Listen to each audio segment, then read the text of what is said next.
Hey golfers, want to talk about different ways you can plane out the club or you can swing the club however you want to look at it. And we're going to go into measuring some of these and just show you some different options. Remember, the ball's only going to react off the three-dimensional impact that we have with the club. So we're looking at that space here. But what we feel in that space really needs to be expanded to about, maybe even out to about here, because of the time it takes for us to recognize, feel, make an assessment of what it is, and then kind of tell ourselves, oh, that's a particular feel. So that delay, that neuromotor delay, is something that requires us then to think about the swing in more of that functional swing plane. And just kind of give us a sense. So what are some of the different ways that we could swing a golf club?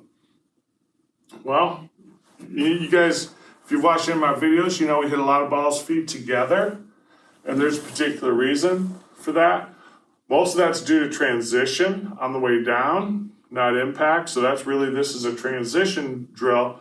But if you slice the ball, it's a great drill because what? We see this club rotate over. So you can see my lead arm folds up. That club can come all the way up here. I'm not having to do much with my body.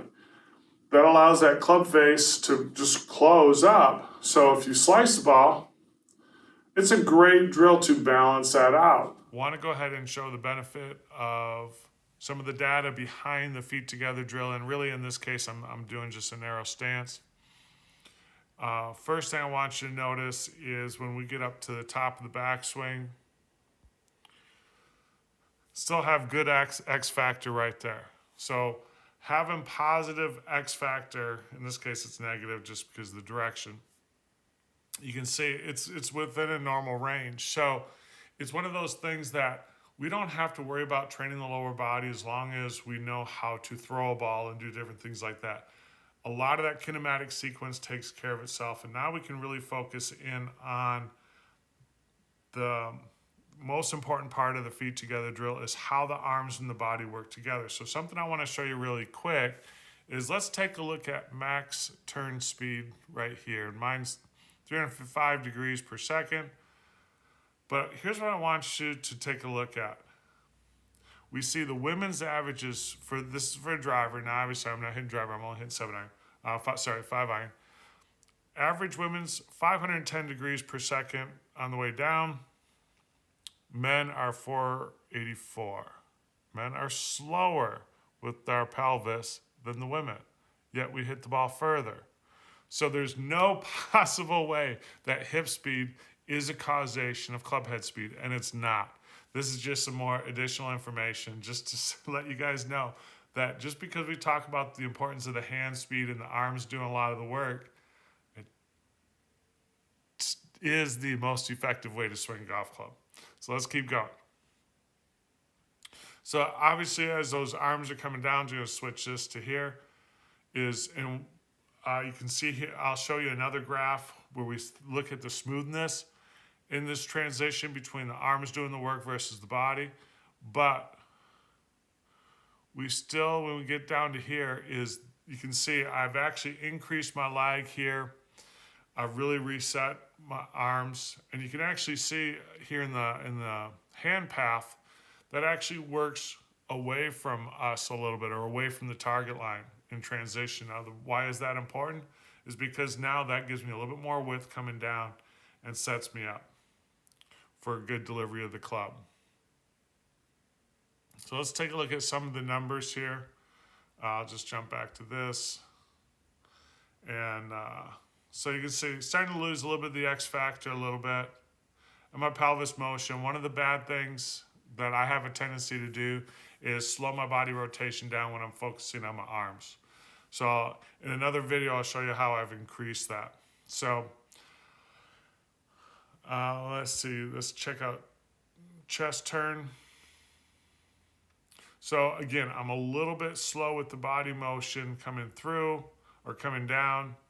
And that's just because I'm over focusing on my arms. So if you slice the ball, this is one of the best drills that you can get into to help improve that. Take a look at impact. A lot of good numbers right here. Pelvis is a little slow, and that's, again, a tendency I have, partly due to some previous back injuries of being, so I'm tentative with it, but there's no reason for me not to go now because I'm been at the gym and feeling really good. So let's take a look. X factor, again, it's a good negative number, and let's take a look. So even though I've used my arms to create the downswing, to coordinate the downswing with my between the arms, upper body, and my lower body, I still have the positive kinematic sequence without thinking about it. Now I can really coordinate the quality of my contact and actually focus in on, most importantly, hand speed. And so when we look at this, we can see that obviously with the driver, men are much faster in their arm swing speed, which allows us to hit the ball further, us as in being males versus females. But again, it's the numbers. If you have a female that can swing that, those are averages. Female swings faster. Some of the long drive ladies are phenomenal. They pound it past me, and they're going to have higher numbers. But just to let you know, so again, the pelvis is not generating the speed. The arm swing has to be independently controlled and coordinated with that body motion through the swing. So again, this is just something I want you guys to take a look at. I'm starting to dive into the numbers a little bit more. Don't be afraid to use your arms. We need faster arm speed. That gives us faster clubhead speed, and that actually works in controlling where the ball goes and how far the ball goes, obviously. So feet together drill, great drill. You can see we don't lose any of the X factor, any of the pelvis motion with it. But we do have to, if you hook the ball, feet together drill is not your best drill. I'll show you that in the next video. But if you slice ball, this is the way to go to get your arm speed back up, get the club speed back up, and get that face square. Okay, so the arm swing, more of an arm swing based motion. We're going to see that. That's kind of almost that. You can get into a toe up, which I'm not a big fan of, because what? There's a lot more forearm rotation. So now we have all this going on, and that can make it difficult to time up, to square up the face right at impact. But the research says there's no particular advantage, because if you get it back to zeroed up at impact, it doesn't matter. Okay, another aspect of making the arms do more of the work and have the arms be the rotational component through impact, keeping the club on plane, is we're going to find out that the club doesn't stay on plane through impact very long. Because once we get, and I have this somewhat situated right here to our stack system, or Sasha McKenzie stack system, but, so when I'm swinging this, and I'm feeling my arms rotate over to finish the swing, we can see the hands are going to do what? Hands actually work this way a little bit. So if I turn more, then I can keep them more on line. So we still need the body to even move in this particular motion. But can I hit golf balls this way without keeping it on plane? Sure.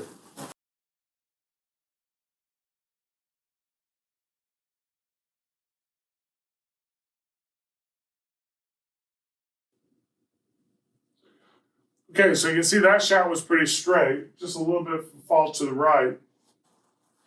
So we can see that this is just one way to make the golf swing, to have more of the arms be swinging through, but we can see how it affects when playing with the club. Now, does it really matter what happens beyond here? No, it's more of a feel. So if I want to square that up, I'm going to need either more forearm rotation, or I'm going to need to turn a little bit more to keep that face, get that face squared up to that ball at impact. So this is just one way of swinging a golf club. Hey golfers, thanks for watching part 1. Part 2 is coming up. We'll talk more about how to keep that face square to the plane and how that changes your body motion.